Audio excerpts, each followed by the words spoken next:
जय हिंद साथियों, स्वागत है आपका self study classes with Sumit Jain YouTube channel और दोस्तों ऐप में। दोस्तों बहुत सारे स्टूडेंट को ऐप डाउनलोड नहीं करते बन रहा है या फिर कर भी लिया है तो कोर्स भी नहीं देख पा रहे हैं।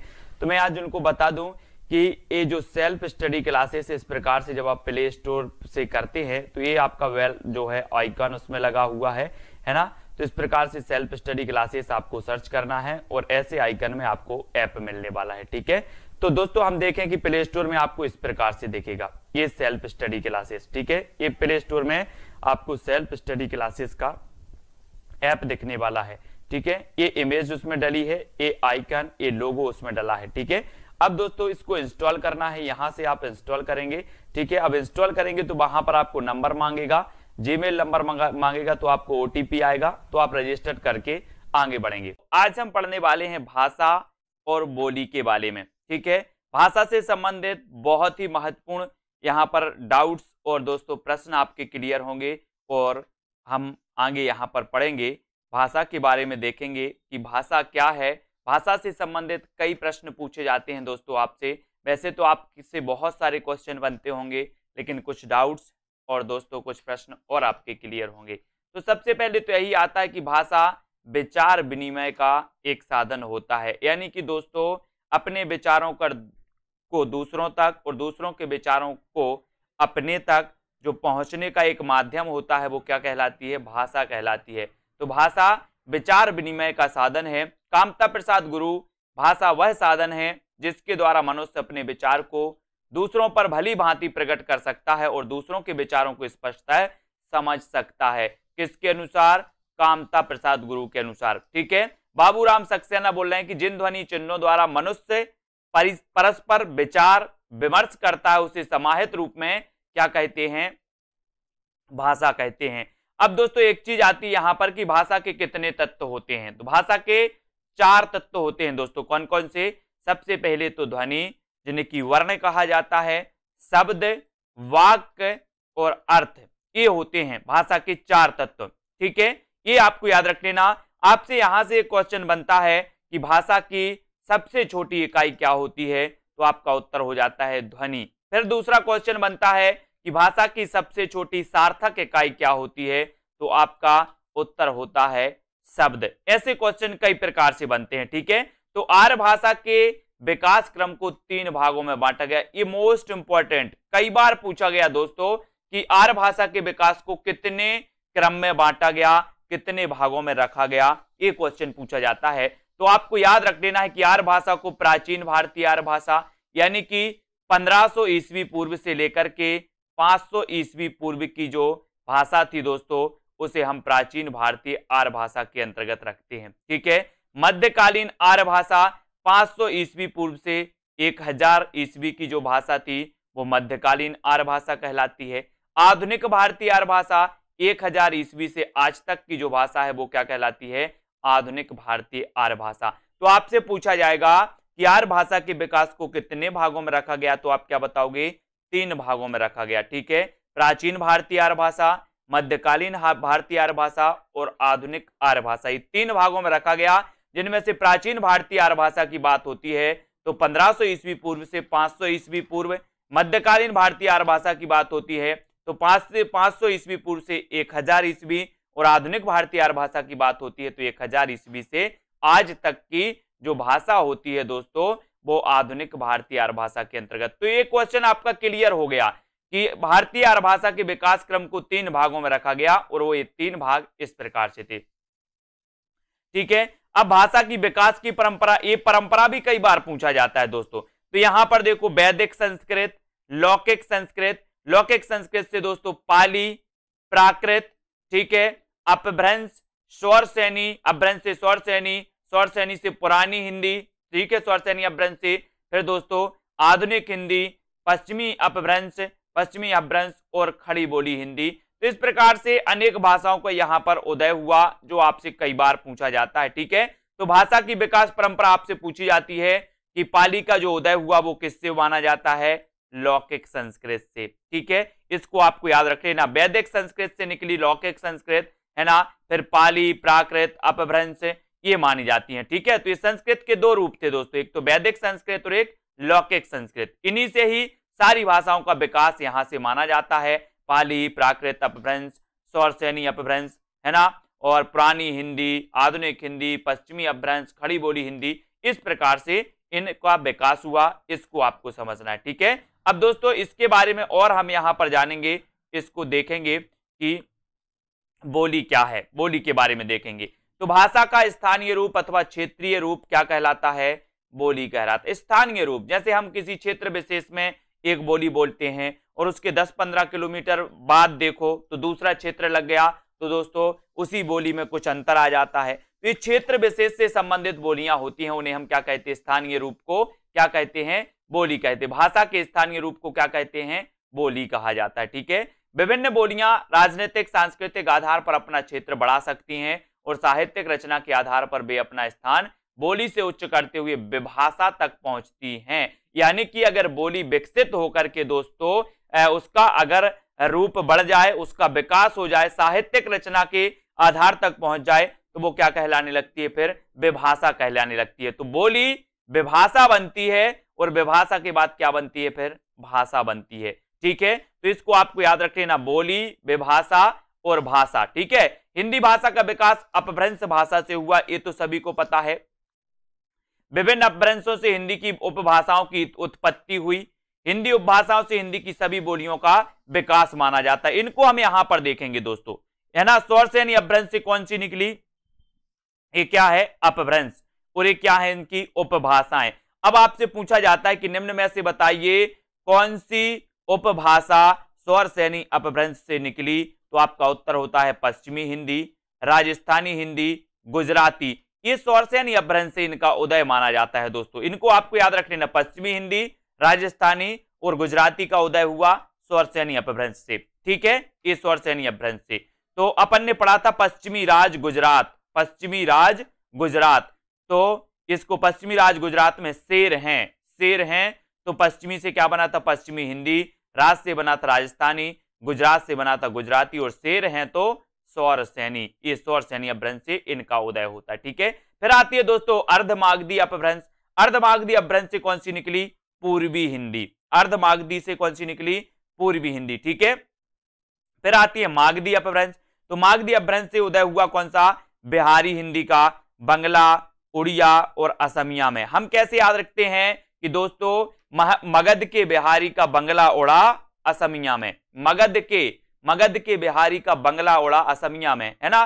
तो मगध से बनेगा मागधी अपभ्रंश, बिहारी का तो बिहारी हिंदी, बंगला उड़ा तो बंगला, उड़िया और असमिया, ये मानी जाती है दोस्तों मागधी अपभ्रंश से। तो कैसे याद रखिए अपन ने कि मगध के बिहारी का बंगला उड़ा असमिया में, ठीक है। तो इसको अपन ने याद कर लिया, मागधी अपभ्रंश से निकली। फिर दोस्तों महाराष्ट्रीय अपभ्रंश से मराठी निकली, ये तो सभी को पता है। ब्राचड़ अपभ्रंश से कौन सी निकली? सिंधी निकली ब्राचड़ अपभ्रंश से।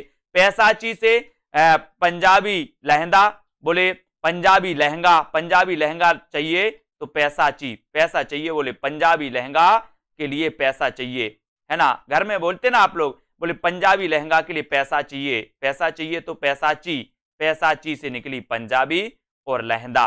ये दो दोस्तों उपभाषाएं निकली, ठीक है। फिर खस अपभ्रंश से निकली कौन कौन सी दोस्तों? पहाड़ी, गढ़वाली और कुमाऊनी। ये पहाड़ी के दोस्तों रूप माने जाते हैं, इनको आपको याद रख लेना। पहाड़ी, गढ़वाली, कुमाऊनी ये खस अपभ्रंश से मानी जाती है। तो यहां पर एक चीज आपको याद रख लेना है कि सौरसेनी से पश्चिमी राज गुजरात, तो पश्चिमी हिंदी, राजस्थानी, गुजराती।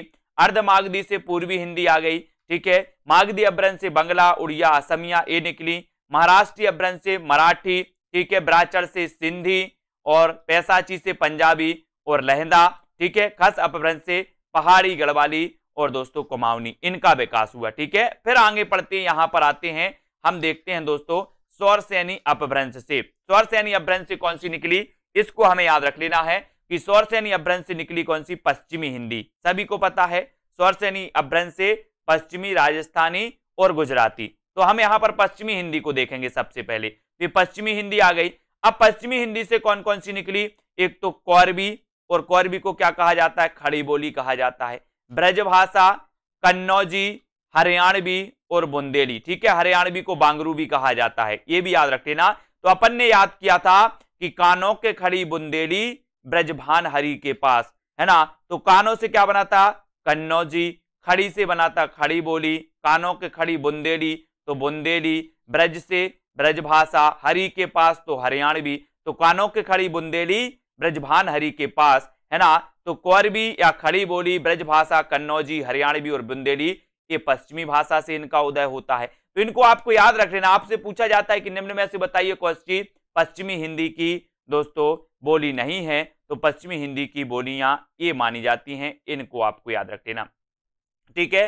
फिर बात करते राजस्थानी हिंदी की, तो राजस्थानी हिंदी से निकली थी दोस्तों मारवाड़ी, जयपुरी, मेवाती और मालवी, है ना। इसको आपको याद रख लेना है। राजस्थानी हिंदी से कौन कौन सी निकली? मारवाड़ी, जयपुरी, मेवाती और दोस्तों मालवी, ठीक है। इनको याद रखेंगे, ये 4 निकली थी। आपसे पूछा जाएगा कि निम्न में से बताइए कौन सी राजस्थानी हिंदी की बोली नहीं है, तो ये आपको याद रख लेना कि मारवाड़ी भी है, जयपुरी भी है ना, मेवाती भी है और मालवी, ये राजस्थानी से संबंधित है, ठीक है। फिर बात करें दोस्तों अर्धमागधी अपभ्रंश, गुजराती तो गुजराती, अर्धमागधी अपभ्रंश की बात करें तो अर्धमागधी अपभ्रंश से जो उपभाषा का उदय हुआ वो हुआ पूर्वी हिंदी का, पूर्वी हिंदी का हुआ। अब पूर्वी हिंदी से दोस्तों 3 बोलियों का उदय होता है, वो कौन कौन सी हैं? अवधी, बघेली और छत्तीसगढ़ी। अब अपन बोलते ना कि अब छत्तीसगढ़ी या फिर ए बी सी, है ना। तो ए से बनेगा अवधी, बी से बघेली, सी से छत्तीसगढ़ी, या फिर अब छत्तीसगढ़ी तो आ से अवधी, बा से बघेली और छत्तीसगढ़ी से छत्तीसगढ़ी। ये पूर्वी हिंदी की बोलियां मानी जाती हैं, इनको हम याद रखेंगे, ठीक है। फिर बात करें दोस्तों मागधी अपभ्रंश की, तो मागधी अपभ्रंश से निकली कौन सी? बिहारी हिंदी, ठीक है। तो बिहारी हिंदी में हमने देखा कि भोजपुरी, मगही और मैथिली। बोले एक मग मैथी, एक भोजन में एक मग मैथी, भोजन में तो भोजपुरी, मग से दोस्तों मगही और मैथी से मैथिली। तो ये दोस्तों 3 जो निकली ये बोलियां ये बिहारी हिंदी से निकली, ठीक है। तो आपसे पूछा जाएगा कि निम्न में से बताइए कौन सी बिहारी हिंदी की बोली नहीं है ना। तो आपको पता होनी चाहिए कि भोजपुरी है, मगही है, मैथिली है, एक भोजन में एक मग मैथी, ठीक है। अब बात करते खास अपभ्रंश, तो खास अपभ्रंश से निकली दोस्तों पहाड़ी हिंदी, पहाड़ी हिंदी निकली। अब पहाड़ी हिंदी से कुमाऊनी, गढ़वाली और नेपाली, ठीक है, कुमाऊनी, गढ़वाली और नेपाली, ये आपको याद रख लेना है। अब ये किससे निकली थी? खस अपभ्रंश से, खस अपभ्रंश से कुमाऊनी, गढ़वाली और नेपाली। ये आपसे पूछा जाएगा कि निम्न में से बताइए कौन सी पहाड़ी हिंदी से संबंधित है, तो कुमाऊनी, गढ़वाली और नेपाली, ठीक है। तो इनको आपको बहुत अच्छे से समझ लेना है दोस्तों। ये पूरी की पूरी पहुंची जाती है सौर सैनी से पश्चिमी हिंदी, पश्चिमी हिंदी से खड़ी बोली, ब्रजभाषा, कन्नौजी, हरियाणवी, बुंदेली। राजस्थानी से बात करें तो मारवाड़ी, जयपुरी, मेवाती, मालवी। अर्धमागधी से बात करें तो पूर्वी हिंदी, अवधी, बघेली, छत्तीसगढ़ी। मागधी अपभ्रंश से बिहारी हिंदी निकली, भोजपुरी, मगही, मैथिली हो गई इसकी, ठीक है। पहाड़ी हिंदी से निकली कौन सी? कुमाऊनी, गढ़वाली और नेपाली, इनको भी हमें याद रख लेना। फिर बात करेंगे हम राजभाषा की, तो राजभाषा का शाब्दिक अर्थ क्या है? राजकाज की भाषा, यानी कि जो दोस्तों राजकाज की भाषा होती है उसे क्या कहते हैं? उसे कहते हैं राजभाषा, ठीक है। और जो भाषा देश के राजकीय कार्यों के लिए प्रयुक्त होती है उसे राजभाषा कहा जाता है, ये आपको याद रख लेना। और भारतीय संविधान द्वारा 14 सितंबर 1949 ईस्वी को हिंदी भाषा को राजभाषा के रूप में स्वीकार किया गया था। कब? 14 सितंबर 1949 को, इसलिए हम 14 सितंबर को हिंदी दिवस मनाते हैं। आपको पता है, ये भी याद रखना। आपसे पूछा जाता है कि 14 हिंदी दिवस कब मनाते, तो आप बताओगे 14 सितंबर को, ठीक है। भारतीय संविधान के भाग 17 अनुच्छेद 343 से 351 तक हिंदी की संवैधानिक स्थिति पर प्रकाश डाला गया, ये भी आपको याद रख लेना। भाग 17 में, है ना, 343 से 351 तक जो अनुच्छेद हैं ये भाषा से संबंधित इसमें प्रावधान है, ये भी आपको याद रख लेना। 14 सितंबर 1949 को दोस्तों हिंदी भारत की राजभाषा बनी, इसको रखा गया। भाग 17 अनुच्छेद 343 तक भाषा से संबंधित प्रावधान रखे गए संविधान में, इसको भी आपको याद रख लेना, ठीक है। फिर यहां पर हम बात करते हैं दोस्तों कि साथ ही भारतीय संविधान की 8वीं अनुसूची में 22 प्रादेशिक भाषाओं का उल्लेख है। अगर आपसे पूछा जाए कि भाषाओं से संबंधित अनुसूची कौन सी है, तो वो है 8वीं अनुसूची, ठीक है। संविधान की जो 8वीं अनुसूची है दोस्तों ये भाषाओं से संबंधित है और इसमें 22 भाषाएं हैं, 22 प्रादेशिक भाषाएं, जिनमें पूछा जाता है, आपसे क्वेश्चन बनेगा कि निम्न में से बताइए कौन सी संविधान की 8वीं अनुसूची में भाषा नहीं है, तो आपको याद करना है असमिया, कन्नड़, बंगला, गुजराती, उड़िया, कश्मीरी, हिंदी, संस्कृत, ठीक है, उर्दू, तमिल, तेलुगु, पंजाबी, मराठी, मलयालम, सिंधी, कोंकणी, मणिपुरी, नेपाली, बोडो, डोंगरी, मैथिली और संथाली ये मानी जाती हैं। अब यहां पर ये मैथिली आया दोस्तों, मैथिली ये भी बिहारी हिंदी की बोली है और यहां पर हिंदी को भी 8वीं सूची में दर्जा दिया गया और अलग से मैथिली को भी दर्जा दिया गया। हिंदी दिवस कब मनाते इसके बारे में पढ़ा था। आज दोस्तों अभ्यास की थोड़ी सी बात हो जाए, है ना। सभी लोग तैयार हैं बताने के लिए, तो स्टार्ट करते हैं। वीडियो को लाइक कर देना। जिन भी साथियों ने self study classes app download नहीं किया है वो self study classes app download कर लेंगे। और हिंदी साहित्य का अगर आप दोस्तों super TET, junior super TET exam की तैयारी कर रहे हैं या फिर टीजीटी, पीजीटी या फिर दोस्तों मास्टर कैडर किसी भी एग्जाम की तैयारी कर रहे हैं और आपका सब्जेक्ट हिंदी साहित्य है, तो कोर्स लॉन्च किया गया है। इस कोर्स का जो प्राइस है दोस्तों वो 1200 रुपए है, अभी 50% ऑफ में, तो आप इस कोर्स में एडमिशन ले सकते हैं और अपना अध्ययन क्रमबद्ध बना सकते हैं। ठीक है, तो स्टार्ट करते हैं दोस्तों। ब्रज भाषा का विकास इनमें किस प्राकृत अपभ्रंश से हुआ, किससे हुआ? 4 विकल्प आपके सामने हैं, मागधी, पैसाची, स्वरसेनी और अर्धमागधी। तो दोस्तों सबसे पहले तो आपको ये समझना है कि ये जो ब्रज भाषा है, ये ब्रज भाषा बताना है किसके अंतर्गत आती है। तो आपने देखा सर, कानों के खड़ी बुंदेली ब्रजभान हरि के पास, एक अपन ने कोड पढ़ा था, तो बोले सर ब्रज जो आती है ये पश्चिमी हिंदी के अंतर्गत आती है। ठीक है, अब पश्चिमी हिंदी के अंतर्गत आती है तो पश्चिमी हिंदी उपभाषा का जो उदय हुआ है वो स्वरसेनी अपभ्रंश से हुआ है। यानी कि आपने जो उत्तर बताया स्वरसेनी, वो सी नंबर आपका बिल्कुल सही हो जाता है। ठीक है, फिर अगला क्वेश्चन आपसे पूछा जाता है दोस्तों यहां पर कि आगरा किस बोली का क्षेत्र है। आगरा किस बोली का क्षेत्र है? 2 सेकंड आपको दिए जाते हैं। आपने पढ़ा होगा उत्तर प्रदेश का आगरा, है ना। 4 विकल्प हैं, ऐसे कई बार क्वेश्चन पूछे जाते हैं, तो 4 में से आपको चयन करना है कि आगरा में कौन सी बोली बोली जाती है। कमेंट में लिखिएगा जल्दी से 2 सेकंड में। और साथियों आपके 2 सेकंड होते हैं पूरे और आपने बिल्कुल सही आंसर बताया। बोले सर आगरा की बात करोगे तो ये ब्रज भाषा का क्षेत्र है और ब्रज भाषा पश्चिमी हिंदी से दोस्तों निकलती है, इसको भी आपको याद रख लेना। ठीक है, अगला क्वेश्चन आपको बताना है कि इनमें से कौन सी लिपि नहीं है। कौन सी लिपि नहीं है? अरबी, गुरुमुखी, देवनागरी या फिर अंग्रेजी। बताइए कौन सी लिपि नहीं है इनमें से। तो अपन ने अरबी लिपि पढ़ी है, गुरुमुखी लिपि भी पढ़ी है, देवनागरी लिपि भी पढ़ी है, कौन सी लिपि नहीं पढ़ी? तो आपका सही उत्तर आया है कि सर अगर लिपि की बात करोगे तो ये जो अंग्रेजी है, अंग्रेजी ये लिपि नहीं है, ये तो एक भाषा है ना। तो उत्तर कहां चला जाता है आपका? डी की तरफ, अंग्रेजी आपका बिल्कुल सही हो जाता। ठीक है, फिर अगला क्वेश्चन आपके लिए दिया गया है। अगला क्वेश्चन है आपके लिए दोस्तों कि किस बोली का बिहारी हिंदी से संबंध है। अपन ने पढ़ा था दोस्तों कि जो बिहारी हिंदी का उदय हुआ था वो मागधी अपभ्रंश से हुआ था, है ना। मगध के बिहारी का बंगला उड़ा असमिया में, है ना। तो बिहारी दोस्तों, उड़िया, असमिया ये सभी काय के अंतर्गत आती हैं? मागधी अपभ्रंश से इनका उदय हुआ। ठीक है, अब आपसे पूछा गया कि बिहारी हिंदी से किसका संबंध नहीं है, पूछा है। नहीं है पूछा है, तो नहीं है कौन सा नहीं है? बोले सर भोजपुरी का है, मगही का भी है, मैथिली का भी है। नहीं है तो किसका नहीं है? अवधी का। तो अवधी का किससे है? तो इसका उत्तर हो जाएगा अवधी का है पूर्वी हिंदी से। ठीक है, बन रहे हैं आपसे क्वेश्चन, वेरी गुड, बहुत बढ़िया। अगला क्वेश्चन है मगही किस प्रदेश की बोली है। मगही बताना किस प्रदेश की। अपन ने यहां पर पढ़ा था कि जो मगही है ये बिहारी हिंदी की बोली है, मैथिली है ये भी बिहारी हिंदी की है, पश्चिमी भोजपुरी ये भी बिहारी हिंदी के अंतर्गत आती है। अब आपसे पूछा गया कि मगही किस प्रदेश की बोली है, तो स्वाभाविक है बोले सर ये बिहार की है। मगही कहां की है? बिहार की है। तो बी नंबर आपका बिल्कुल सही हो जाता है।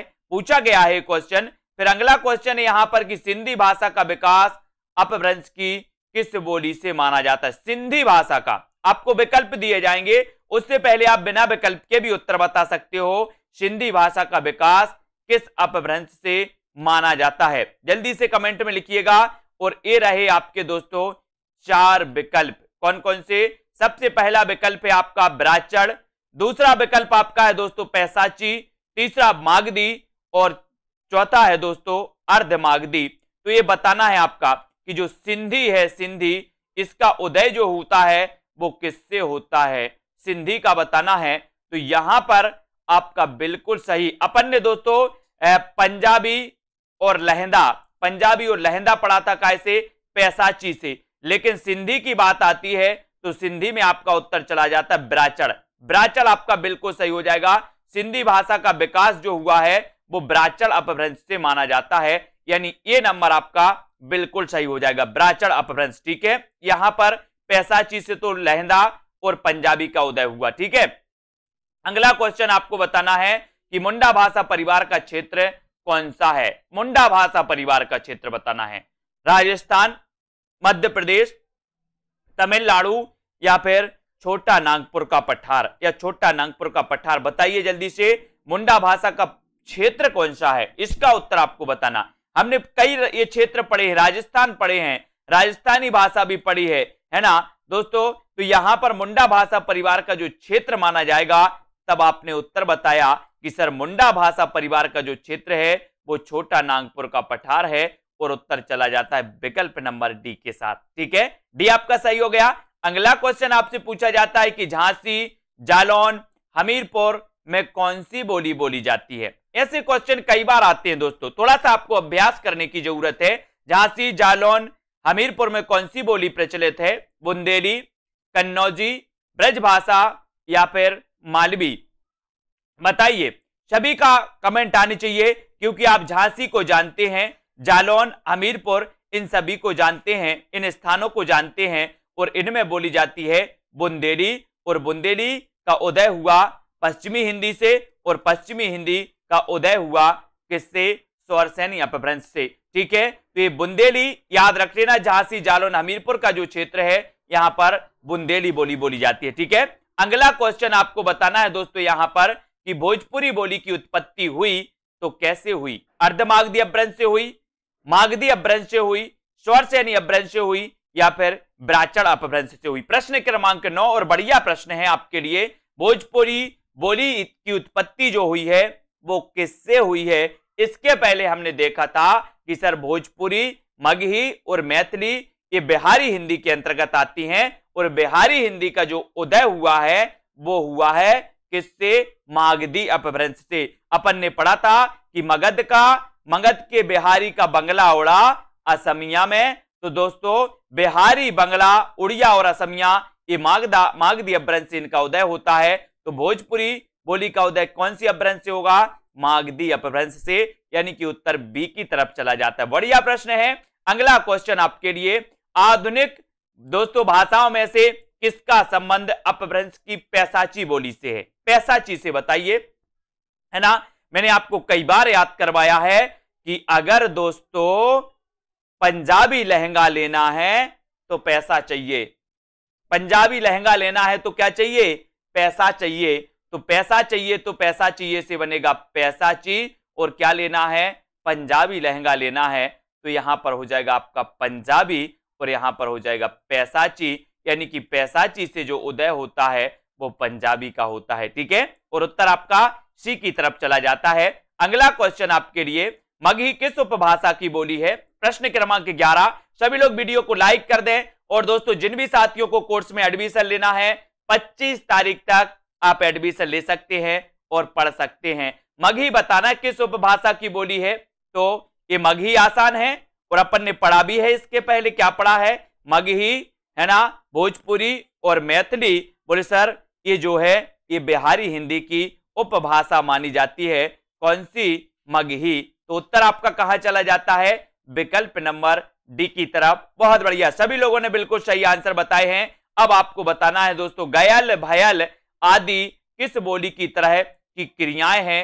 ये बताइए, गयल, भयल, तो बताइए ये किस बोली से संबंधित हैं? भोजपुरी भूतकालिक, अवधी वर्तमान कालिक, ब्रजभाषा भूतकालिक, या फिर बुंदेली भविष्यकालिक? गयल, भयल ये जो शब्द आते हैं दोस्तों, ये बताइए किस बोली से संबंधित माने जाते हैं?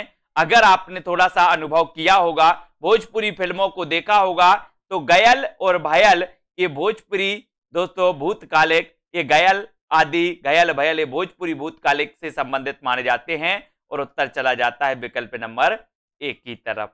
ठीक है, अगला क्वेश्चन, खड़ी बोली हिंदी का अन्य सही नाम है तो क्या है? अन्य सही नाम बताना खड़ी बोली हिंदी का, है ना। ये खड़ी बोली अपन देखते हैं दोस्तों की पश्चिमी हिंदी से इसका विकास हुआ। पश्चिमी हिंदी का विकास है ना स्वर से यानी अभ्रंश से होता है। अपन ने पढ़ा था पश्चिमी हिंदी की बोलियों को, कानों के खड़ी बुंदेली, ब्रजभान हरि के पास, कानों से बना था कन्नौजी, खड़ी से बना था खड़ी बोली। खड़ी बोली को क्या कहा जाता है? आपने उत्तर बता दिया, बोले सर कौरबी में टिक कर दो, मैंने कौरबी लगा दिया और उत्तर सही हो गया आपका। खड़ी बोली का अन्य सही नाम है कौरबी। बहुत बढ़िया, सभी लोगों ने बिल्कुल सही आंसर बताए हैं। फिर अगले प्रश्न की ओर बढ़ते हैं दोस्तों। अधोलिखित में से एक भोजपुरी का क्षेत्र नहीं है तो कौन सा नहीं है? भोजपुरी का क्षेत्र नहीं है बताना है, देवरिया, इलाहाबाद, मिर्जापुर या फिर बलिया। भोजपुरी का क्षेत्र कौन सा नहीं है? प्रश्न क्रमांक 14 में। और यहां पर बताना है कि भोजपुरी का क्षेत्र नहीं है तो उत्तर हो जाएगा दोस्तों, आपने उत्तर चयन किया है इलाहाबाद। ये भोजपुरी का क्षेत्र नहीं माना जाता इलाहाबाद, और उत्तर सी की तरफ चला जाता है। ठीक है, अगला क्वेश्चन आपसे पूछा जाएगा, फैजाबाद जनपद में बोली जाने वाली जो बोली है वो कौन सी है? बताइए, खड़ी बोली, बघेली, ब्रजभाषा या फिर अवधी। फैजाबाद जनपद में बोली जाने वाली बोली कौन सी है? फैजाबाद जनपद में बोली जाने वाली बोली कौन सी है?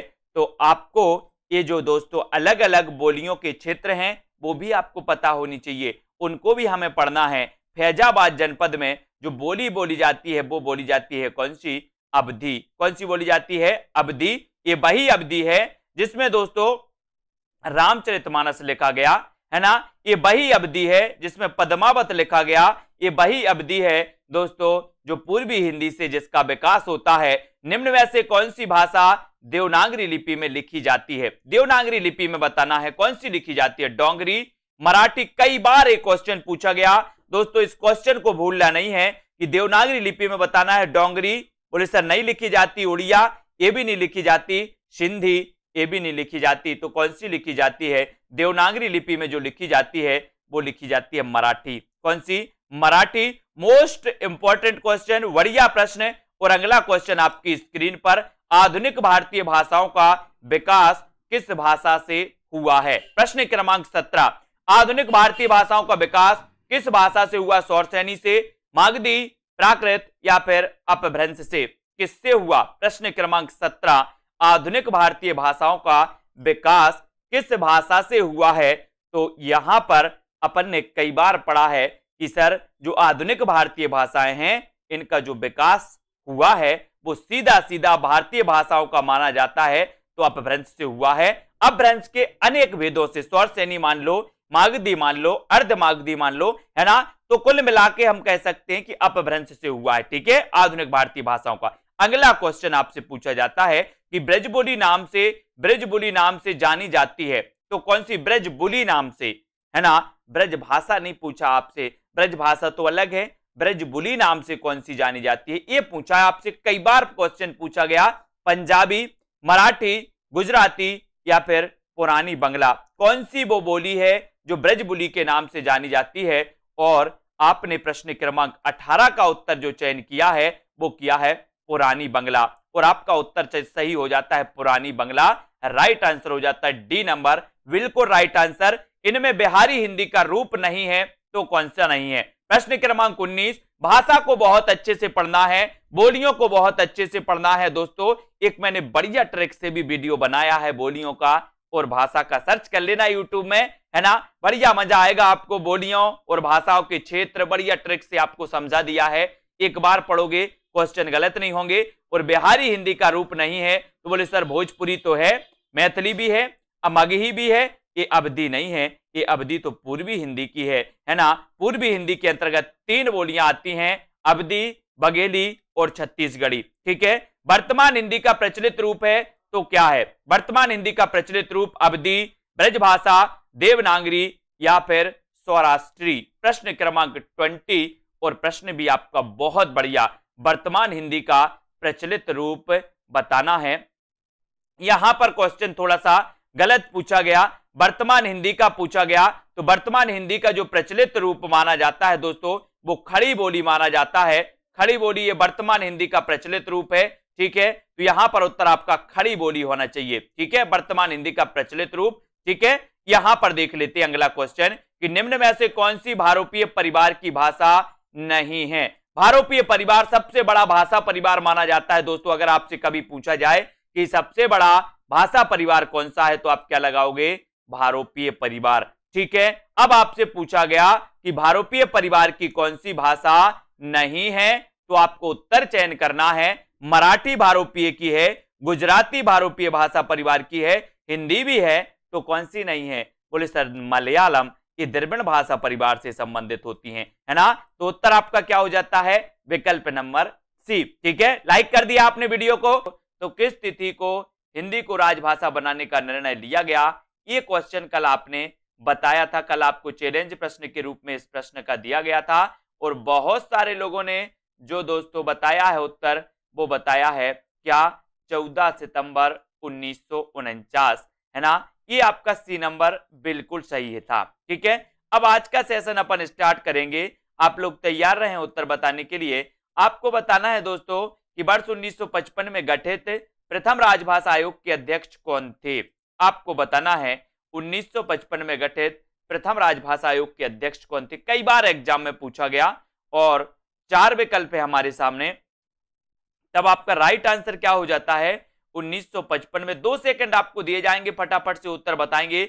और आपने बिल्कुल सही आंसर दिया है कि सर बीजी खैर साहब जो थे ये 1955 में गठित राजभाषा आयोग के क्या थे, अध्यक्ष थे। और उत्तर चला जाता है विकल्प नंबर 1 की तरफ, ठीक है। ये नंबर आपका बिल्कुल सही हो जाता है।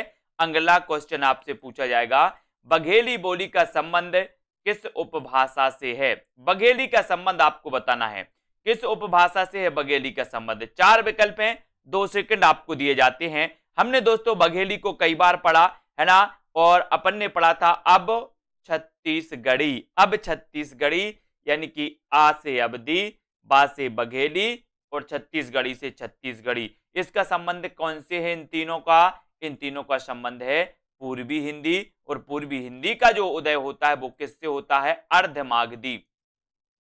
अर्धमागधी अपभ्रंश से दोस्तों पूर्वी हिंदी का उदय माना जाता है ना। ये याद रख लेना, अर्धमागधी अपभ्रंश से पूर्वी हिंदी। और पूर्वी हिंदी की 3 बोलियां हैं, अब छत्तीसगढ़ी, अवधी बघेली और छत्तीसगढ़ी, ठीक है। अगला क्वेश्चन है, भाषा के आधार पर राज्यों की पुनः संरचना किस वर्ष की गई। किस वर्ष पर की गई भाषा के आधार पर, बताइए। 1952, 54, 53 या फिर 56 में। ये क्वेश्चन तो कई बार आया है और पूछा ही जाता है, जीके में भी पूछ लिया जाता है, हिंदी में भी पूछ लिया जाता है। ऐसा क्वेश्चन है, ऑलराउंडर क्वेश्चन, जीके में भी आता है। तो यहां पर याद रख लेना कि भाषा के आधार पर राज्यों की पुनः संरचना किस वर्ष की गई थी। तो आपका राइट आंसर है 1956 में। कब की गई थी, 1956। और डी नंबर आपने बिल्कुल सही बताया, ठीक है, डी नंबर। अगला क्वेश्चन आपको बताना है कि भाषाई आधार पर सर्वप्रथम किस राज्य का गठन किया गया। भाषाई आधार पर बताना है दोस्तों, वो राज्य कौन सा है। ये क्वेश्चन भी जीके का भी है और हिंदी का भी है।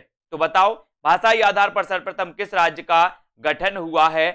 तो आपका राइट आंसर क्या होना चाहिए, और बोले सर भाषाई आधार पर राज्य की अगर बात करोगे तो आप लगा देना आंध्र प्रदेश, ठीक है। भाषाई आधार पर सर्वप्रथम आंध्र प्रदेश राज्य का क्या किया गया, गठन किया गया। और उत्तर चला जाता है विकल्प नंबर डी की तरफ, ठीक है। हिंदी भाषा की बोलियों के वर्गीकरण के आधार पर छत्तीसगढ़ी बोली है, क्या है, पूर्वी हिंदी है, पश्चिमी हिंदी है, पहाड़ी हिंदी या फिर राजस्थानी हिंदी, क्या है। हिंदी भाषा की बोलियों के वर्गीकरण के आधार पर छत्तीसगढ़ी बोली क्या है, बताइए। तो हिंदी भाषा की बोलियों के वर्गीकरण के आधार पर छत्तीसगढ़ी बोली आपसे पूछा गया कि छत्तीसगढ़ी बोली है तो क्या है। छत्तीसगढ़ी अपन ने पढ़ा भी था, बोले सर अवधी, बघेली और छत्तीसगढ़ी ये पूर्वी हिंदी के अंतर्गत आती हैं। तो उत्तर आपने लगा दिया विकल्प नंबर ए और आपका राइट आंसर हो जाएगा ए नंबर, ठीक है। अगला क्वेश्चन आपसे पूछा जाता है साथियों कि भारतीय संविधान के किन अनुच्छेदों में राजभाषा संबंधी प्रावधान का उल्लेख है। बहुत बढ़िया प्रश्न है। किन अनुच्छेदों में है? अनुच्छेद 343 से 351, अनुच्छेद 434 से 445, अनुच्छेद 351 से 363, अनुच्छेद 453 से दोस्तों 464। तो सरल क्वेश्चन है, पूछा भी जाता है लेकिन सभी से बनेगा भी कि भारतीय संविधान के किन अनुच्छेदों में राजभाषा संबंधी प्रावधानों का उल्लेख है। तो वो है दोस्तों अनुच्छेद 343 से 351 तक। अनुच्छेद 343 से 351 तक ये राजभाषा संबंधी इसमें प्रावधान का उल्लेख है और विकल्प नंबर ए आपका बिल्कुल सही हो जाता है। अगला क्वेश्चन है, उर्दू भाषा किस भाषा की लिपि है? बताइए, उर्दू भाषा किस भाषा की लिपि मानी जाती है? हिब्रू की, अरबी, तुर्की या फारसी की? इससे पहले तो हमने पढ़ा कि सर देवनागरी, हमारी हिंदी की जो लिपि है वो देवनागरी है ना। मराठी की लिपि देवनागरी है। और दोस्तों उर्दू भाषा किस भाषा की लिपि है ये आपसे पूछा गया, तो उर्दू भाषा जो है वो फारसी की लिपि है। काहे की?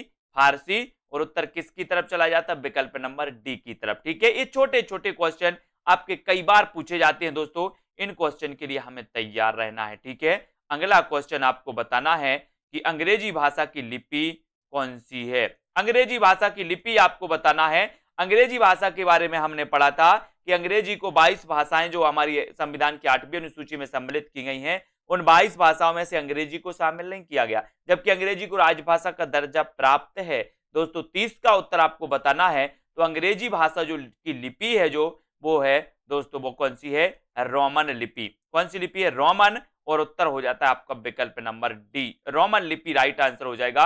अगला क्वेश्चन आपको यहां पर चयन करना है। अगला क्वेश्चन है, खड़ी बोली किस हिंदी की भाषा है? खड़ी बोली किस हिंदी की भाषा है? इसका उत्तर आपको चयन करना है। चयन करेंगे सभी लोग, यहां पर आ जाते हैं। खड़ी बोली किस हिंदी की भाषा मानी जाती है? इसका उत्तर आपको चयन करना है। क्या सही हो जाएगा? तो खड़ी बोली किस हिंदी की भाषा मानी जाती है? तो बोले सर ये खड़ी बोली का अपन ने पढ़ा था कि खड़ी बोली को कोरबी भी कहा जाता है, कोरबी कहा जाता है। इसका एक अन्य नाम क्या है? कोरबी है। और दोस्तों हिंदी का जो वर्तमान में प्रचलित रूप है वो खड़ी बोली ही है ना। और खड़ी बोली किस हिंदी की भाषा है? तो वो पश्चिमी हिंदी की है। और उत्तर चला जाता है विकल्प नंबर सी की तरफ। ठीक है, अगला क्वेश्चन है आपका, आपको बताना है कि मध्यकालीन आर्य भाषा किससे कहा गया? मध्यकालीन आर्य भाषा किससे कहा गया? पूर्वी हिंदी को, प्राकृत हिंदी को, पहाड़ी हिंदी या फिर बिहारी हिंदी को? तो बताइए मध्यकालीन आर्य भाषा किससे कहा गया? आंसर आपको चयन करना है। और आपने जो चयन किया है कि सर मध्यकालीन आर्य भाषा की अगर आप बात करोगे तो उत्तर आपका सही हो जाता है क्या? विकल्प नंबर बी, प्राकृत हिंदी को मध्यकालीन आर्य भाषा कहा गया। और राइट आंसर आपका हो जाएगा विकल्प नंबर वी, जो कि सभी लोगों ने बताया। अगला क्वेश्चन आपकी स्क्रीन पर है। अगला क्वेश्चन आपको बताना है, उत्तर क्या हो जाएगा? स्वर श्रेणी अपभ्रंश से कौन सी भाषा विकसित हुई? स्वर श्रेणी अपभ्रंश से आपको चयन करना है, कौन सी भाषा विकसित हुई? चयन करिए सभी लोग। स्वर श्रेणी अपभ्रंश से कौन सी भाषा विकसित हुई? पूर्वी हिंदी, बिहारी, पश्चिमी हिंदी या फिर लहंदा? इस स्वर श्रेणी अपभ्रंश दोस्तों अपन ने देखा कि जो हिंदी की बोलियां हैं वो किसी ना किसी अपभ्रंश से है ना दोस्तों उनकी उत्पत्ति हुई है और विकसित हुई हैं। तो स्वर श्रेणी अपभ्रंश से आपको बताना है। तो अपन ने पढ़ा था कि सर स्वर श्रेणी अपभ्रंश से निकली कौन सी? पश्चिमी हिंदी। कौन सी निकली? पश्चिमी हिंदी। और पश्चिमी हिंदी की जो बोलियां मानी जाती हैं अपन ने पढ़ा था, कानों के खड़ी बुंदेली, ब्रजभान हरि के पास कन्नौजी, खड़ी बोली, बुंदेली, ब्रज और हरियाणवी, ये मानी जाती हैं दोस्तों पश्चिमी हिंदी की। ठीक है, इनको हमें याद रख लेना। अगला क्वेश्चन आपको जो चयन करना है वो चयन करना है कि हिंदी की विशिष्ट बोली ब्रज भाषा किस रूप में सबसे अधिक प्रसिद्ध है? ये क्वेश्चन तो कई बार आया है दोस्तों, ये क्वेश्चन आपसे कई बार पूछा गया कि हिंदी की विशिष्ट बोली ब्रज भाषा किस रूप में सबसे अधिक प्रसिद्ध है? तो किस रूप में है? रामलीला के रूप में है, गद्य भाषा के रूप में है, नाट्य भाषा के रूप में है या फिर काव्य भाषा के रूप? इसके पहले हमने पढ़ा था कि जो ब्रज भाषा है ये ब्रज भाषा पश्चिमी हिंदी के अंतर्गत आती है। इसका विकास हुआ, इस स्वर श्रेणी अपभ्रंश से इसका विकास हुआ। और आपने भक्ति काल में देखा होगा कि भक्ति काल में दोस्तों सूरदास कृष्ण काव्य धारा के कवि थे और कृष्ण काव्य धारा में जो है दोस्तों ब्रज भाषा में अधिकांश काव्य लिखे गए, है ना। तो ये दोस्तों काव्य की भाषा थी, ब्रज भाषा की क्या थी, काव्य भाषा थी। और उत्तर हो जाता है विकल्प नंबर डी, है ना। मगही किस उपभाषा की बोली है, मगही बताना है आपको, मगही। यहां पर 4 विकल्प हैं, मगही के बारे में आपको थोड़ा सा चयन करना है कि किस उपभाषा की बोली है, राजस्थानी की है, पूर्वी हिंदी, पश्चिमी हिंदी या फिर बिहारी हिंदी की। मगही किस उपभाषा की बोली मानी जाती है, तो यहां पर आपको पता है, अपन ने पढ़ा था कि भोजन में एक मग मैथी, एक मग मैथी काय में, भोजन में। तो इसको याद रखने, बोले बिहारी के भोजन में एक मग मैथी डाल दो। तो बिहारी से बिहारी हिंदी, और बिहारी हिंदी के अंतर्गत जो आती है, भोजन से बना भोजपुरी, ठीक है। दूसरा दोस्तों मग से बना मगही और मैथी से बना मैथिली। तो ये 3 जो बोलियां हैं दोस्तों, ये बिहारी हिंदी के अंतर्गत आती हैं और मगही भी बिहारी हिंदी के अंतर्गत आती हैं। बोले भोजन में एक मग मैथी, है ना, ऐसे हमें याद रखना है। अनुच्छेद 351 में किस विषय का वर्णन है, ये 4 विकल्प है हमारे सामने, और आपको 351 का उत्तर बताना है कि 351 में किस विषय का वर्णन है। संघ की राजभाषा संबंधी, उच्चतम न्यायालय की भाषा संबंधी, पत्राचार की भाषा या हिंदी के विकास के लिए निर्देश हैं। तो 351 में आपको बताना है कि संविधान के अनुच्छेद 351 में किस विषय को लेकर के वर्णन है, प्रावधान है, इसका उत्तर आपको चयन करना है। तो आपने बिल्कुल सही आंसर चयन किया है, और वो आंसर क्या है आपका, वो है दोस्तों विकल्प नंबर डी कि हिंदी के विकास के लिए इसमें निर्देश दिए गए हैं, और आंसर राइट आंसर हो जाता है आपका डी नंबर, ठीक है। डी जिन्होंने आंसर चयन किया उनका आंसर बिल्कुल सही। और अगला क्वेश्चन, हिंदी भाषा के विकास का सही अनुक्रम कौन सा है, सही अनुक्रम बताना है कौन सा है। पाली, प्राकृत, अपभ्रंश हिंदी, प्राकृत, अपभ्रंश हिंदी, पाली, अपभ्रंश, पाली, प्राकृत या हिंदी, है ना। और एक और अपना ऑप्शन यहां आ जाता है, इसको भी अपन देख लेते हैं, सॉरी यहां पर आता है, इस ऑप्शन को भी इसको देख लेते हैं। ये आपका ऑप्शन है यहां पर कि हिंदी, पाली, प्राकृत, ठीक है, तो कोई बात नहीं, यहां से आपको बताना है। तो सबसे पहले कौन सी आई दोस्तों, है ना, संस्कृत। यहाँ संस्कृत चारों ऑप्शन में सबसे पहले नहीं है, तो संस्कृत छोड़ दो, ठीक है। कौन सी आ गई, पाली, प्राकृत, अपभ्रंश और फिर हिंदी, यानी कि अपना उत्तर क्या हो जाएगा सही, 1 नंबर ही हो जाएगा सही, ठीक है। 1 नंबर आपका सही हो जाएगा, जो आपने बिल्कुल सही आंसर बताया है। अगला क्वेश्चन है, अगला क्वेश्चन की ओर यहाँ पर बढ़ जाते हैं। अगला क्वेश्चन आपको यहाँ पर बताना है, दक्षिण भारत हिंदी प्रचार सभा का मोस्ट इंपोर्टेंट क्वेश्चन है दोस्तों। दक्षिण भारत हिंदी प्रचार सभा का मुख्यालय कहाँ स्थित है, दक्षिण भारत हिंदी प्रचार सभा का मुख्यालय कहाँ स्थित है, ये क्वेश्चन आपको बताना है। हैदराबाद में, बेंगलोर, चेन्नई या फिर मैसूर में। मोस्ट इंपोर्टेंट क्वेश्चन जो आपसे पूछा गया कि दक्षिण भारत हिंदी प्रचार सभा का मुख्यालय कहां पर है, और ये दोस्तों क्वेश्चन पूछा ही जाता है, और आपने बिल्कुल सही आंसर भी बताया है कि सर दक्षिण भारत प्रचार सभा का जो मुख्यालय, हिंदी प्रचार सभा का जो मुख्यालय है वो कहां पर है, चेन्नई में, और उत्तर हो जाता है चेन्नई, सी नंबर, ठीक है, सी आपका बिल्कुल सही। अगला क्वेश्चन है, अधोलिखित में कौन उत्तर प्रदेश की बोली नहीं है, बताइए उत्तर प्रदेश की कौन सी नहीं है, इसका चयन करिए। ब्रजभाषा, अवधी, भोजपुरी या फिर बघेली, कौन सी उत्तर प्रदेश की बोली नहीं है, बताइए।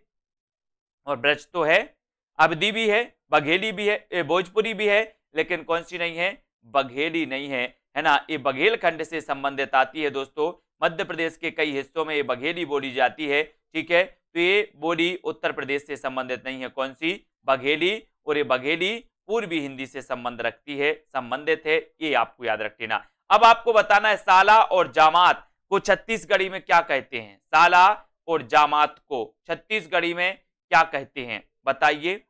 छत्तीसगढ़ी बोली में, ये छत्तीसगढ़ी पूर्वी हिंदी की है दोस्तों, तो साला और जामात को छत्तीसगढ़ी में क्या कहते हैं, ये क्वेश्चन पूछा गया है, और उत्तर है कि साला को सारा और जामात को जांबर, है ना, सारा और जांबर, ये छत्तीसगढ़ी में कहा जाता है, और उत्तर बी नंबर आपका बिल्कुल सही हो जाता है, ठीक है। फिर अगला क्वेश्चन आपकी स्क्रीन पर, बहराइच, सुल्तानपुर, रायबरेली किस बोली के क्षेत्र माने जाते हैं, बहराइच, सुल्तानपुर, रायबरेली किस बोली के क्षेत्र है, छत्तीसगढ़ी, बघेली, ब्रजभाषा या फिर अवधि के?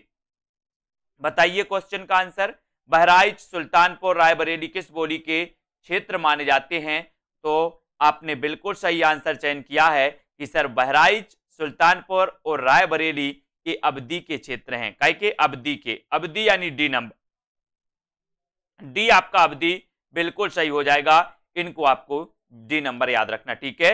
अयऊ शब्द निम्न में से किस बोली का शब्द है? बताइए अयऊ जो है ये शब्द बताओ किस बोली का शब्द है। ऐसे भी क्वेश्चन आते हैं, ये कुछ गिने चुने शब्द होते हैं जो आपसे पूछे जाते हैं। तो किस बोली का शब्द है? 4 विकल्प हैं, भोजपुरी, अवधि, खड़ी बोली या फिर ब्रज भाषा के। तो ये राइट आंसर आपको चयन करना है। और बोले सर इतना अच्छा क्वेश्चन है, इतना सरल क्वेश्चन है कि अयऊ शब्द किस बोली का शब्द है, तो उत्तर चला जाता है ब्रज की तरफ और ब्रज आपका सही हो जाता है सी नंबर, ठीक है। सी आपका राइट आंसर। खड़ी बोली को किस अन्य नाम से जाना जाता है?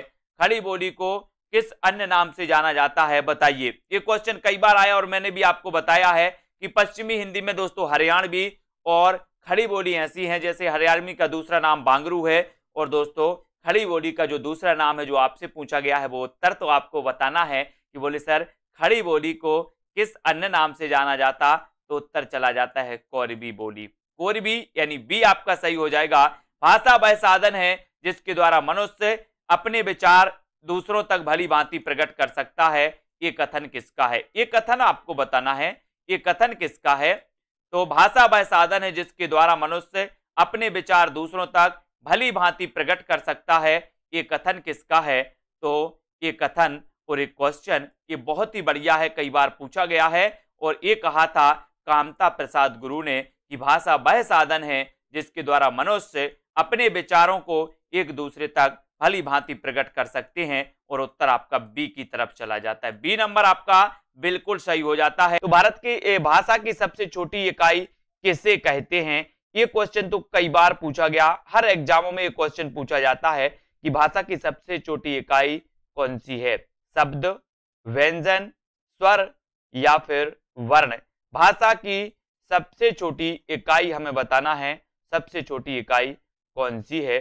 तो आपको 2 सेकंड दिए जाते हैं, आपको चयन करना है, भाषा की सबसे छोटी इकाई बताना है। और यहां पर आपका बिल्कुल सही आंसर हो जाएगा वर्ण या फिर अक्षर, है ना, जिसे ध्वनि भी कहते हैं, वर्ण भी कहते हैं, अक्षर भी कहते हैं।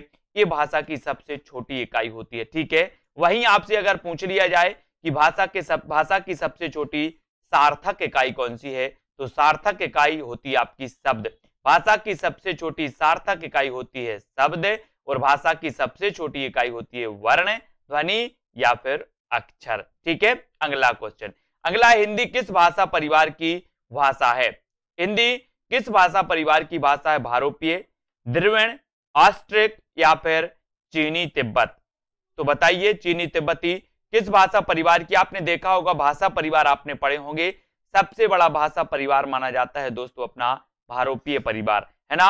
और जो हिंदी है ये हिंदी भी भारोपीय परिवार से ही संबंधित होती है, जो कि आंसर आपने बिल्कुल सही लगाया है।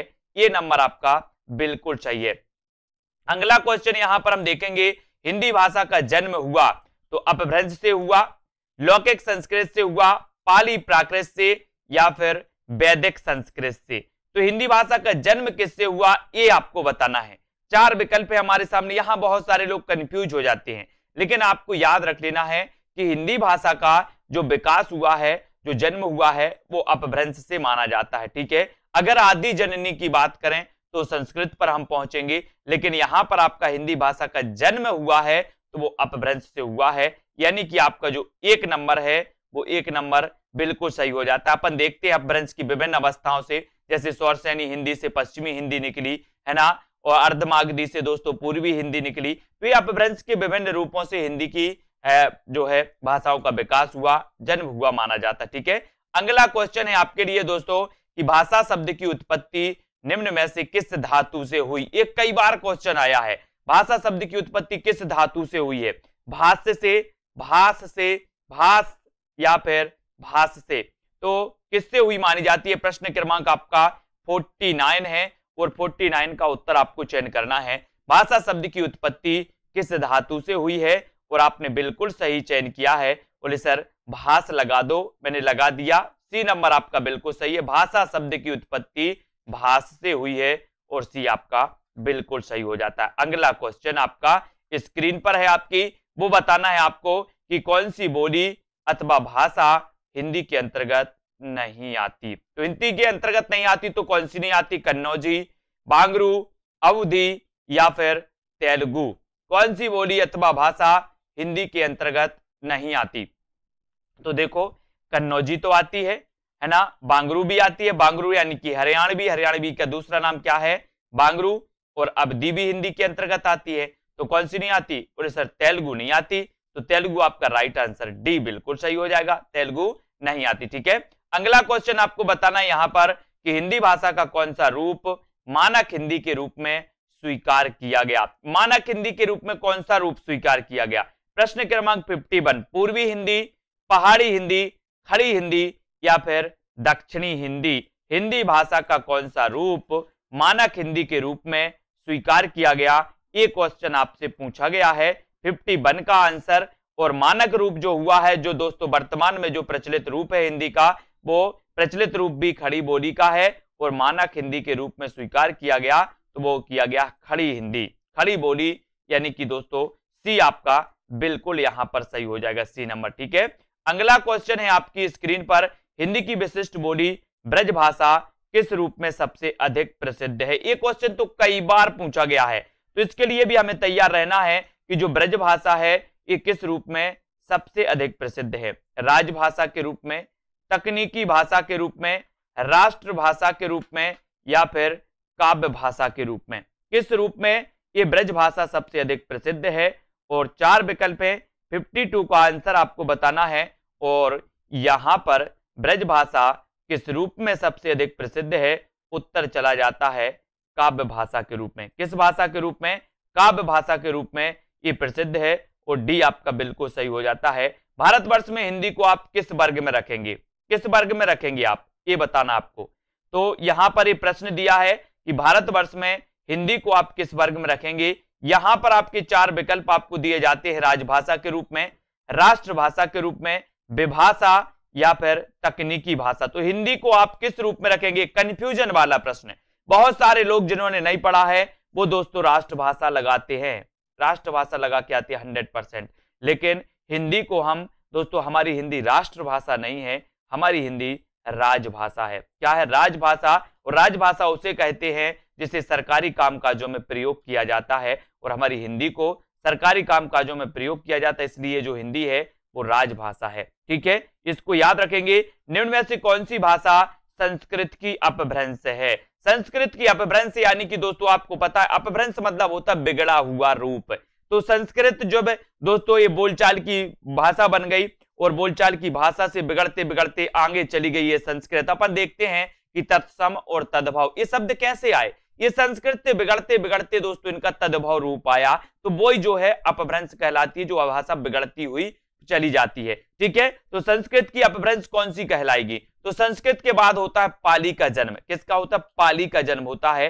संस्कृत की अपभ्रंश पाली, पाली की अपभ्रंश प्राकृत, प्राकृत की अपभ्रंश अपभ्रंश और अपभ्रंश की अपभ्रंश अभट्ट, है ना। तो इस प्रकार से दोस्तों तो पाली आपका बिल्कुल सही होगा। संस्कृत की अपभ्रंश कहलाती है कौन सी? पाली, यानी कि डी नंबर आपका बिल्कुल सही हो जाएगा। ठीक है, अगला क्वेश्चन आपकी स्क्रीन पर, भारत में हिंदी को संविधान की किस धारा के अंतर्गत राजभाषा घोषित किया गया? हिंदी को तो धारा 343, धारा 343(2), धारा 343(1) या फिर दोस्तों 334(1).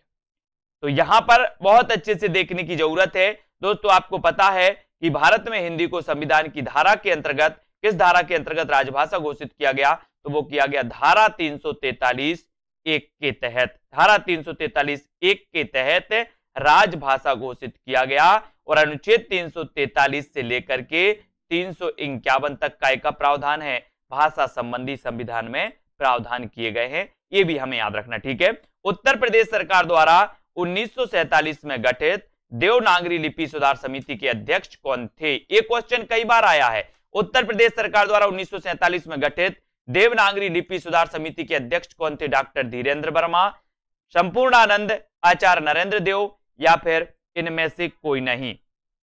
तो बताइए, उत्तर प्रदेश सरकार द्वारा वर्ष 1947 में गठित देवनागरी लिपि सुधार समिति के अध्यक्ष कौन थे? ये आपसे पूछा गया और मोस्ट इंपॉर्टेंट क्वेश्चन है, अनेकों एग्जामों में ये पूछे जाते हैं और उत्तर हो जाता है आचार्य नरेंद्र देव। ठीक है, आचार्य नरेंद्र देव आपका सी नंबर बिल्कुल सही हो जाएगा।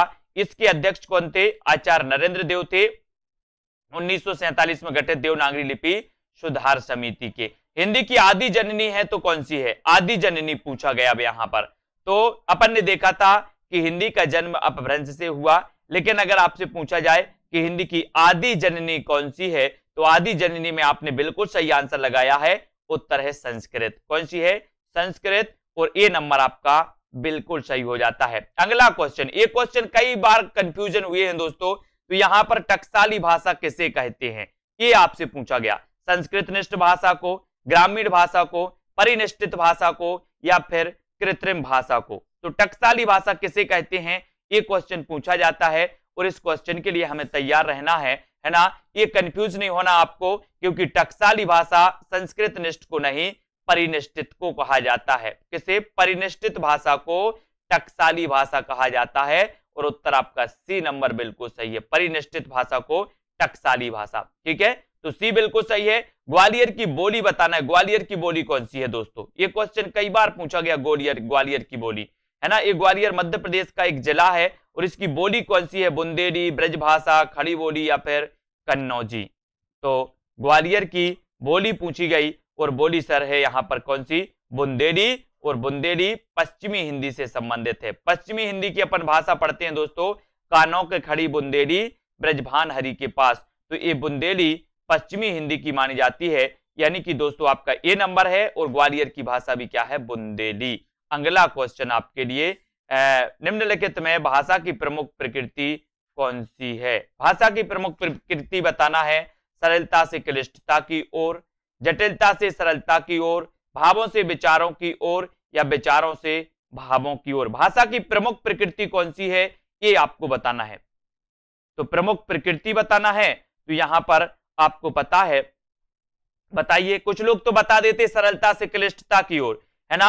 100% एक कंफ्यूजन वाला क्वेश्चन है दोस्तों, क्योंकि यहां पर बहुत सारे लोग सरलता से क्लिष्टता की ओर ही लगाते हैं। लेकिन आपने कभी अनुभव किया? ऐसे अनुभव कर लो सीधे सीधे, बोले सर जब हम भाषा सीखते हैं, जैसे आप हिंदी जानते हो, आपसे कहें कि अंग्रेजी सीखना है, तो सबसे पहले अंग्रेजी आपको सरल लगती कि कठिन? बोले सर कठिन लगती है। फिर जैसे ही आप सीखते जाते हो तो क्या हो जाती है? सरल होती जाती है ना। तो अपन क्या करते, भाषा को अगर सीखते हैं तो सबसे पहले जटिलता से सरलता की ओर। जैसे ही भाषा हम शुरू में सीखते हैं हमें जटिल लगती है, कठिन लगती है, फिर हम जैसे ही सीखते जाते हैं तो हमें सरल लगने लगती है। तो हम सरलता से क्लिष्टता की ओर नहीं, हम जटिलता से सरलता की ओर बढ़ते हैं। ये भाषा की प्रमुख प्रकृति होती है, ये आपको याद रख लेना, जटिलता से सरलता की ओर। ठीक है, हिंदी किस भाषा का शब्द है? हिंदी बताना है, ये किस भाषा का शब्द है? ये क्वेश्चन भी आपसे पूछा गया, फटाक से सभी लोग बताएंगे। यहां पर आपके 4 विकल्प दिए जाएंगे, आपको यहां पर सीधा सीधा उत्तर है कि हिंदी फारसी भाषा का शब्द है। किसका है? हिंदी फारसी भाषा का शब्द है, और इसको भी आपको याद रख लेना, फारसी, यानी ए नंबर आपका बिल्कुल सही हो जाएगा। अगला क्वेश्चन आपके लिए दिया जा रहा है यहां पर कि वर्तमान में भारतीय संविधान की 8वीं अनुसूची में शामिल भाषाओं की संख्या कितनी है? वर्तमान में भारतीय संविधान की 8वीं अनुसूची में शामिल भाषाओं की संख्या कितनी है? 14, 15, 18 या फिर 22? कितनी मानी जाती है? वर्तमान में भारतीय संविधान की 8वीं अनुसूची में शामिल भाषाओं की संख्या बतानी है, और भाषाओं की जो संख्या है वो संख्या कितनी है? तो आपका उत्तर हो जाता है यहां पर 22। कितनी है? 22। वर्तमान में भारतीय संविधान की 8वीं अनुसूची में शामिल भाषाओं की जो संख्या है वो संख्या है दोस्तों कितनी? 22, और राइट आंसर हो जाता है विकल्प नंबर डी। ठीक है, अगला क्वेश्चन है, पैसाची से कौन सी भाषा विकसित हुई है? मराठी, गुजराती, पंजाबी या फिर राजस्थानी? पैसाची से बताना है, और पैसाची से मैंने कई बार आपको बताया है कि अगर लहंगा चाहिए, पंजाबी लहंगा चाहिए, तो क्या करोगे? बोले सर पंजाबी लहंगा लेने के लिए पैसा चाहिए, पैसा चाहिए ना। तो पैसा चाहिए, काहे के लिए चाहिए पैसा? पंजाबी लहंगा लेने के लिए। तो पंजाबी और लहंदा जो है, ये दोनों का विकास दोस्तों पैसाची से हुआ है। ठीक है, तो यहां पर तो आपका सी नंबर बिल्कुल सही हो जाता है। अगला क्वेश्चन है, ब्रजभाषा कहां बोली जाती है? ब्रजभाषा कहां बोली जाती है? इलाहाबाद में, ओरछा एवं झांसी, मथुरा, वृंदावन या फिर बनारस में? ब्रजभाषा कहां बोली जाती है? ब्रजभाषा के बारे में आपको पता है कि पश्चिमी हिंदी की दोस्तों एक बोली मानी जाती है, पश्चिमी हिंदी की, है ना। और ये बताना है कि ये कहां बोली जाती है, 4 विकल्प में से। तो ब्रजभाषा जो बोली जाती है वो मथुरा वृंदावन में। कहां बोली जाती है? मथुरा वृंदावन, यानी कि उत्तर आपका सी की तरफ चला जाता है। सी नंबर आपका बिल्कुल सही हो जाता है। हिंदी भाषा की उत्पत्ति हुई है वैदिक संस्कृत से, लौकिक संस्कृत, स्वर श्रेणी अपभ्रंश या फिर प्राकृत से। हिंदी भाषा की उत्पत्ति हुई है तो किससे हुई है? हिंदी भाषा की उत्पत्ति आपको बताना है। कई बार हमने पढ़ा है कि सर गुजराती, राजस्थानी, पश्चिमी हिंदी, इनकी जो उत्पत्ति हुई है वो स्वर श्रेणी अपभ्रंश से हुई है। स्वर श्रेणी अपभ्रंश से हिंदी भाषा की उत्पत्ति, यानी कि विकल्प नंबर जो सी है वो आपका बिल्कुल सही हो जाता है। सी नंबर सही हो जाता है। अगला क्वेश्चन पूछा गया कि संविधान की 8वीं अनुसूची में कौन सी भाषा शामिल नहीं है? कौन सी भाषा शामिल नहीं है 8वीं अनुसूची में? बोडो, मैथिली, डोंगरी या फिर भोजपुरी? प्रश्न क्रमांक 66, संविधान की 8वीं अनुसूची में कौन सी भाषा शामिल नहीं है? 8वीं अनुसूची में कौन सी भाषा शामिल नहीं है, इसका उत्तर आपको बताना है।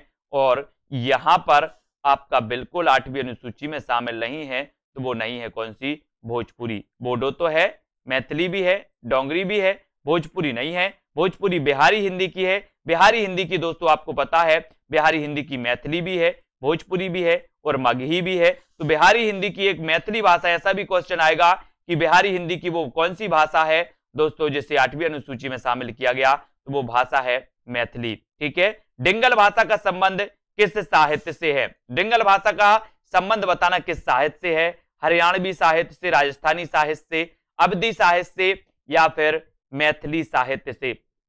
डिंगल भाषा का संबंध आपको बताना है। और दोस्तों आपको पता है डिंगल और पिंगल आदिकाल में इन 2 शैलियों का प्रयोग किया गया। इनको भाषा भी वहां माना जाता है, डिंगल और पिंगल, है ना। और यहां पर राजस्थानी साहित्य से इनका संबंध माना जाता है, किसका? डिंगल का। ठीक है, तो बी नंबर आपका बिल्कुल सही है। बोली का लघुत्तम रूप क्या है? ऐसा भी क्वेश्चन आता है, तो आपको तैयार रहना है बोली का लघुत्तम रूप बताने के लिए। और आपका यहां पर लघुत्तम रूप आपसे पूछा गया तो उत्तर आपका हो गया क्या? वर्ण। लघुत्तम रूप क्या है? वर्ण या फिर सबसे छोटी इकाई क्या है? तो वर्ण, अक्षर या फिर ध्वनि। अब अगला क्वेश्चन आपको बताना है कि भाषा की अभिव्यक्ति के कौन कौन से रूप हैं? मौखिक, लिखित, मौखिक और लिखित या फिर इनमें से कोई नहीं? तो बोले सर हम मौखिक भी भाषा की अभिव्यक्ति करते हैं, लिखित रूप में भी करते हैं, है ना। तो भाषा की अभिव्यक्ति के जो रूप पूछे गए तो रूप में मौखिक और लिखित दोनों आ जाएगा और सी आपका बिल्कुल सही हो जाएगा। सी नंबर आपका राइट आंसर हो जाएगा। अगला क्वेश्चन यहां पर आपको बताना है दोस्तों कि उच्चरित ध्वनि संकेतों की सहायता से भाव या विचार की अभिव्यक्ति कहलाती है, तो क्या कहलाती है? उच्चरित ध्वनि संकेतों की सहायता से भाव या विचार की अभिव्यक्ति क्या कहलाती है, इसका आंसर आपको बताना है। तो उच्चरित ध्वनि संकेतों की सहायता से भाव या विचार की जो अभिव्यक्ति कहलाती है वो कहलाती है क्या? भाषा। क्या कहलाती है? भाषा। और ए नंबर आपका बिल्कुल सही हो जाता है, ए नंबर राइट आंसर हो जाता है। ठीक है, भाषा और लिपि है, तो भाषा और लिपि क्या है बताइए? भाषा और लिपि क्या एक दूसरे के विरोधी हैं, एक दूसरे की पूरक हैं, एक दूसरे की प्रतिद्वंदी हैं या फिर इनमें से कोई नहीं? भाषा और लिपि एक दूसरे की क्या मानी जाती हैं? तो यहां पर आपका बिल्कुल सही आंसर हो जाएगा जो आपने बताया कि सर भाषा और जो लिपि है ये एक दूसरे की पूरक मानी जाती हैं, यानी कि उत्तर बी की तरफ चला जाता है। बी नंबर आपका राइट आंसर हो जाता है। अगला क्वेश्चन है भारत संघ की राजभाषा है तो कौन सी है? भारत संघ की राजभाषा आपको यहां पर चयन करना है। तो भारत संघ की राजभाषा इस प्रकार से अगर क्वेश्चन आए तो यहां पर आपको दोस्तों ए और बी दोनों लगाना है, क्योंकि जब भारत संघ की राजभाषा हिंदी भी है और अंग्रेजी भी है ना। तो आपका सी नंबर यहां पर सही हो जाता है, हिंदी और अंग्रेजी दोनों मानी जाती है। ठीक है, भारत की प्रथम देश भाषा कौन सी है? प्रथम देश भाषा बताना है। प्रश्न क्रमांक 73 में भारत की प्रथम देश भाषा कौन सी है? यहां पर हम देख लेते हैं कौन कौन से विकल्प हैं। इन विकल्पों को हम देख लेते हैं दोस्तों। ये विकल्प आपके सामने आए हैं कि प्रथम देश भाषा कौन सी मानी जाती है भारत की, और प्रथम जो मानी जाती है दोस्तों वो मानी जाती है पाली। ये याद रख लेना, ये कई बार क्वेश्चन आया है कि भारत की प्रथम देश भाषा कौन सी है, तो भारत की प्रथम देश भाषा कौन सी है, पाली। ठीक है। भाषा विज्ञान की दृष्टि से हिंदी किस प्रकार की भाषा है, ये क्वेश्चन तो कई बार आया है और बहुत सारे लोग इसको गलत भी कर देते हैं, है ना। तो यहां पर याद रख लेना, भाषा विज्ञान की दृष्टि से हिंदी किस प्रकार की भाषा है, तो आपका राइट आंसर हो जाता है दोस्तों, भाषा विज्ञान की दृष्टि से हिंदी किस प्रकार की भाषा है, तो वो भाषा है वियोगात्मक। कैसी मानी जाती है, वियोगात्मक भाषा मानी जाती है। और ए नंबर आपने बिल्कुल सही आंसर बताया, ए नंबर राइट आंसर है। और जिन भी साथियों ने अभी तक ऐप डाउनलोड नहीं किया है वो ऐप डाउनलोड जरूर कर लें। आपको सेल्फ प्ले स्टोर में सर्च करना है सेल्फ स्टडी क्लासेस और दोस्तों ज्वाइन हो जाना है ना। यहां पर अगर आप हिंदी साहित्य की तैयारी कर रहे हैं तो आपके लिए कोर्स लॉन्च किया गया है और एक कोर्स दोस्तों आपको मात्र 1200 रुपए में उपलब्ध करवाया जाएगा, जहां पर ट्रिकी वीडियो भी होंगे, टॉपिक वाइज टेस्ट भी होंगे और बहुत सारी चीजें होंगी। कन्नौजी बोली किस जनपद में बोली जाती है, मेरठ में, देहरादून, हरदोई या फिर मथुरा में। कन्नौजी बोली किस जनपद में बोली जाती है, इसका उत्तर आपको बताना है। और एक कन्नौजी बोली से आपको याद आ गया होगा कि सर एक कन्नौजी जो है ये पश्चिमी हिंदी की बोली मानी जाती है, कन्नौजी। ठीक है। तो ये कन्नौजी बोली ये बताना है किस जनपद में बोली जाती है, तो ये बोली जाती है दोस्तों हरदोई। कौन से जनपद में, हरदोई जनपद में बोली जाती है और सी नंबर आपका बिल्कुल सही हो जाता है। ठीक है। तो यहां पर दोस्तों अपना जो हिंदी भाषा का चैप्टर था जिसको हमने सबसे पहले वाले पार्ट में विस्तृत भी उसका अध्ययन किया, फिर 1, 2, 3 पार्ट के माध्यम से इसको भी पढ़ा। अब दोस्तों ऐसे कौन से साथी हैं जिन्होंने अभी तक सेल्फ स्टडी क्लासेस जो ऐप है उसको डाउनलोड नहीं किया, वो सभी साथी self study classes app download जरूर कर लें ताकि दोस्तों आप वहां पर अध्ययन कर सकें, है ना। और जिनको भी एडमिशन लेना है वो एडमिशन ले सकते हैं और नीचे जो नंबर चल रहा है उस नंबर के माध्यम से दोस्तों आप संपर्क कर सकते हैं, जानकारी ले सकते हैं। ठीक है। और अपनी तैयारी को बहुत अच्छे से ट्रिकी तरीके से विस्तृत तरीके से अच्छी बना सकते हैं। आज के इस वीडियो के लिए बस इतना ही। जय हिंद। बहुत सारे स्टूडेंट को ऐप डाउनलोड नहीं करते बन रहा है या फिर कर भी लिया है तो कोर्स भी नहीं देख पा रहे हैं, तो मैं आज उनको बता दूं कि ये जो सेल्फ स्टडी क्लासेस इस प्रकार से जब आप प्ले स्टोर से करते हैं तो ये आपका वेल जो है आइकन उसमें लगा हुआ है ना। तो इस प्रकार से सेल्फ स्टडी क्लासेस आपको सर्च करना है और ऐसे आइकन में आपको ऐप मिलने वाला है। ठीक है। तो दोस्तों हम देखें कि प्ले स्टोर में आपको इस प्रकार से दिखेगा ये सेल्फ स्टडी क्लासेस। ठीक है। ये प्ले स्टोर में आपको सेल्फ स्टडी क्लासेस का ऐप दिखने वाला है। ठीक है। ये इमेज उसमें डली है, ये आइकन, ये लोगो उसमें डला है। ठीक है। अब दोस्तों इसको इंस्टॉल करना है, यहां से आप इंस्टॉल करेंगे। ठीक है। अब इंस्टॉल करेंगे तो वहां पर आपको नंबर मांगेगा, जीमेल नंबर मांगेगा, तो आपको ओटीपी आएगा, तो आप रजिस्टर करके आगे बढ़ेंगे।